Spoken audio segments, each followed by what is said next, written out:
আসসালামু আলাইকুম। এই যে আমাদের কাঞ্চন ভাই, আমরা ফার্ম বাগানে কাজের টাইমে এই যে কলাছড়া। কাঞ্চন ভাই ফাঁকনা নি? ফাঁকনা ভাই অর্ধেক কি ফাঁকছে? হ্যাঁ, তো কাটিয়ে এলান। অর্ধেক কি ফাঁকছে? হ্যাঁ, কাটিয়ে ফেলান। অর্ধেক কি ফাঁকছে ভাই? মালয়েশিয়ার কলা। হ্যাঁ, দেখান একটু ক্যামেরার সামনে দুপুরের দিকে। এই যে ভাই দেখেন কি পুরো ফাঁকছে নিচেতে। জেনুয়ান কলা, এটিনে কোনো ভাইরাস নাই, কোনো মেডিসিন নাই। ভাবরে খাইছে নিচেতে করছি ফাঁকনা কলা। হ্যাঁ, এই যে এটি জঙ্গলের কলা। আমরা সেগুলা এখন খামু। হঠাৎ করে দেখছি, আমাদের ভাই দেখছে হঠাৎ করে এই যে কলা দেখা যায়। ভাই উপরে পাহাড়ের নিচে গাছ, পাহাড়টা পারলাম।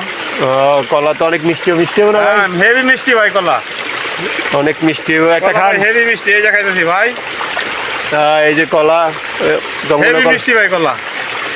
হ্যাঁ, জঙ্গলের কলা অনেক মিষ্টি। কাঞ্চন ভাই খাইতেছে। আসলে কলাগুলো অনেক মিষ্টি, কারণ খুব স্বাদ ভাই। কোনোগুলো কোনো মেডিসিন নেই। দেখেন পিছনে জঙ্গল, একবারে ফ্রেশ কলা ভাই মালয়েশিয়া, একবারে fresh কলা ফ্রেশ, ভাই। কোনো ইয়া নাই। এগুলো একবারে ফ্রেশ, কোনো মেডিসিন এগুলোর মধ্যে ব্যবহার হয় না করলে চলে। পুরোপুরি জেনুয়ান কলা। তো এই যে কাঞ্চন ভাই খাইতেছে, এই যে আমরা খামু, এই যে জুনুন ভাই বসে রয়েছে, আমরা সবাই সবাই খাই ভাই মিললে। আমি আগে একটা খাইছি, সবাই একসাথে খাবো। তো সবাই ভালো থাকবেন। আর দাওয়াত রইল ভাই, সবাই খাইবেন মালয়েশিয়া আসা। তো যদি ভিডিও ভালো লাগে থাকে সবাই লাইক করবেন, চ্যানেলটা সাবস্ক্রাইব করে রাখবেন। এরকম মালয়েশিয়ার আরও ভিডিও পাইতে চ্যানেলটাকে ফলো দিয়ে রাখবেন। তো সবাই ভালো থাকবেন। আল্লাহ হাফিজ।